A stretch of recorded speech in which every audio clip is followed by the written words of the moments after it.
Today is Metastatic Breast Cancer Awareness Day, also known as Stage 4. It is breast cancer that has spread to other parts of the body.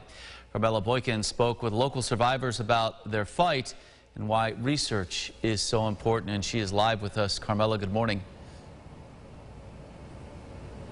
Good morning, Mark. Although there are many fundraisers for breast cancer research, less than 5% of the funding goes to metastatic breast cancer research. Andrea Reynolds was first diagnosed with stage 3 breast cancer at age 31. Then, 2 years ago, was diagnosed with stage 4 and is currently living with the disease. She says the most challenging part is having such young children.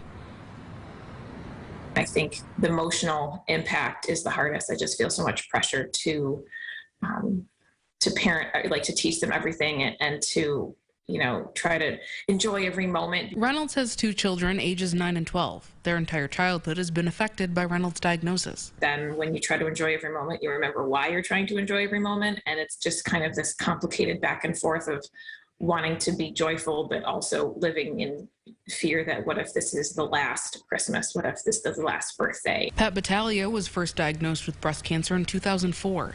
After nearly 15 years cancer-free, she was diagnosed with metastatic breast cancer in March 2019. It was a very different sort of acknowledgement of that anniversary. Battaglia says treatment for those with metastatic breast cancer varies by person, with the goal to prevent the cancer from spreading. When one line fails, you move on, and hopefully are able to manage this for a long time. She's worked at the Breast Cancer Coalition for over a decade and says when she was diagnosed a second time, having community was essential. I knew the power of connection with people who are on a similar path. Like connecting through the Coalition's Metastatic Breast Cancer group. I had these resources here at the Coalition. I knew the group of women who live with this diagnosis and admire them. They're just some of my favorite people. Reynolds is part of the Coalition's group as well and echoed the importance of community. She says for anyone newly diagnosed, take time to grieve, but also know that there is life after diagnosis and that you can live with this disease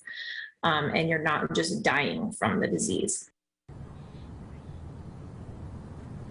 And in honor of the day, numerous locations in Rochester will light up in Metastatic Breast Cancer Awareness Colors tonight. This is part of the greater #LightUpNBC campaign, which includes a live stream tonight at 8:30 p.m. For more information, visit rochesterfirst.com.